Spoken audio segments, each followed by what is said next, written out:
Man, the only thing I can think of is maybe the lore. His cock. I don't know. Maybe dragon swords or something like. You know, maybe he's found like a bunch of dragon ice or something. I don't know. Some shit that kills dragons or some shit. I don't know. Maybe he saw them because, you know, if you got that many ships, you're probably sailing everywhere. And then maybe he saw one of them. He did say he was the fucking captain of the 14 seas. So that motherfucker's been everywhere. So it's possible. Yeah, so we'll see. But he does talk a big game, you know what I'm saying? And I haven't really seen anything to make it seem that he really is about that life, you know what I'm saying? That he's willing to, that he has something. Only thing I could possibly think it could be would probably be like a prisoner or somebody who Cersei wants to kill or something. But who's left that Cersei wants dead? You know what I'm saying? Aside from Tyrion. Everybody. Well, yeah, Tyrion. Everybody, you're right. It could be anybody. She got so much enemies, it could be anybody. So yeah, it's a good point. Good fucking point. Yeah, she know about Dany's army. Yeah, she does. She knows. She's like, yo, nah.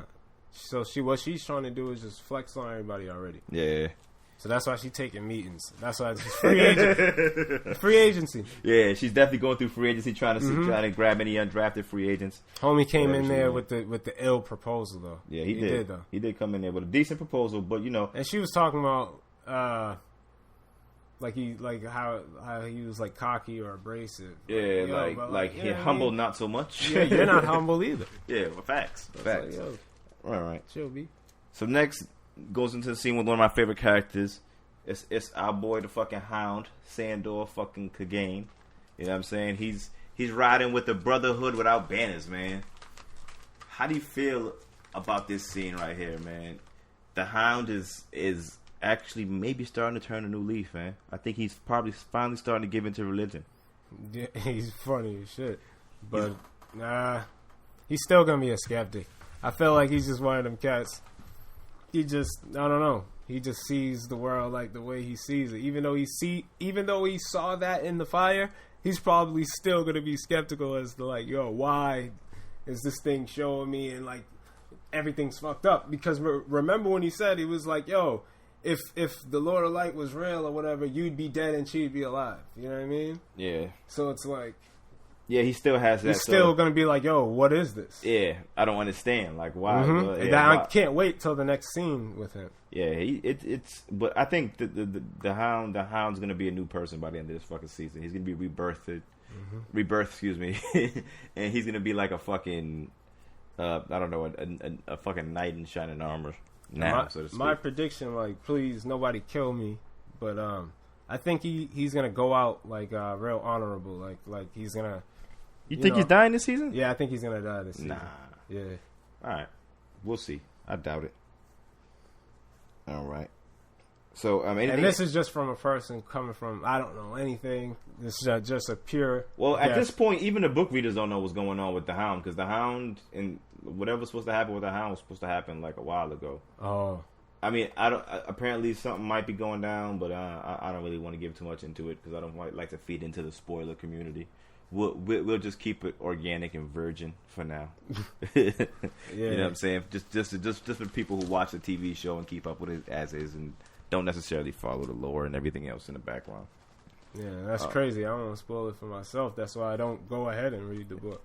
It's like, you know, can't just go back and read it, and you don't know if it's gonna go exactly like that. A lot of so much. No, there's definitely a lot of changes. In the book. A lot of people are alive in the book that aren't alive in the show, and vice versa. So you know, I think at this point, I would say when it's all said and done and it's over, I would recommend you probably go back and read the backstory and all that other shit. But for right now, that's what I'm just stick along with watching the show, because that's the only thing that you're probably gonna have for the moment that's gonna be fresh and new in regards to Game of Thrones.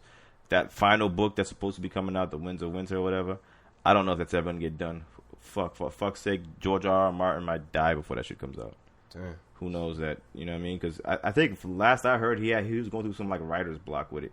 And writing that type of shit, when you're writing like fantasy and you're working with a story that's this deep and this, you gotta have a muse. With this much layers, it's hard to continuously keep writing about this shit and have it make sense and have it all connect. Because think about it, you made this world of all this information.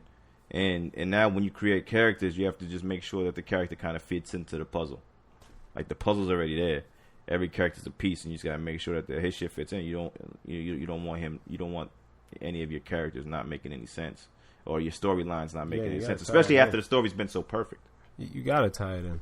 Yeah. It's just I wouldn't like certain shows like well, we can talk about Power another time. Yeah, some of them scenes, man. Yeah. So going into the next scene with Sam, your boy Sam, man, trying to be a maester, man, and the shit show. Literally. Yeah. Now, what you feel about that scene, man? Because that shit had me disgusted. I couldn't watch it. To me, it reminded me of when I watched Better Call Saul. It was just complete dark humor. It was like when they just kept flashing back to the tedious work that he was doing cleaning the pots.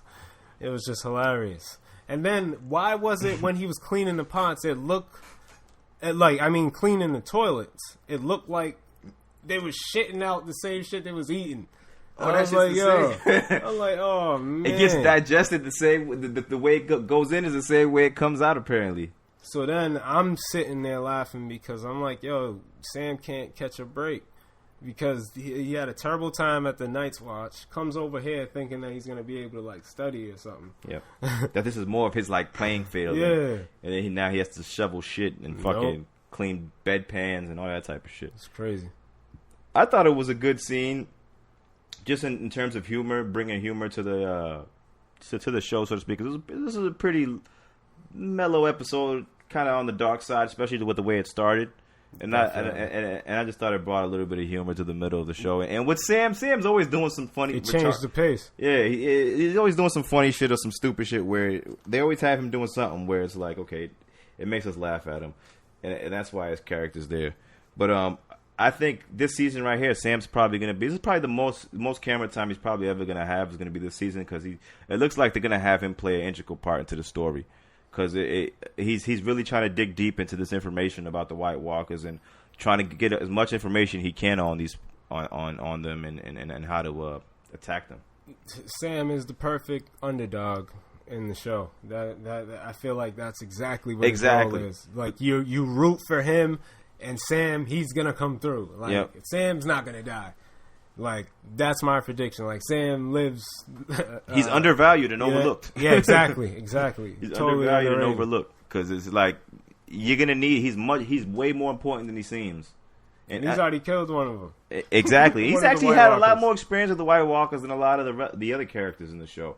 Especially the so-called warriors, you know. Mm-hmm. None of them are fight White Walkers. And Sam got a body on his hands. Sam got a body on his hands. So, what do you think goes from here? Do you think Sam is going to continue to stay there and be willing to go through this sort of boot camp? So I guess it's like a maester boot camp he's going right now before he becomes to actually bear the fruit of being a maester. He has to kind of deal with this bullshit. Do you think he's still going to continue with this shit, or he's just going to probably run back to the north or some shit? What do you think?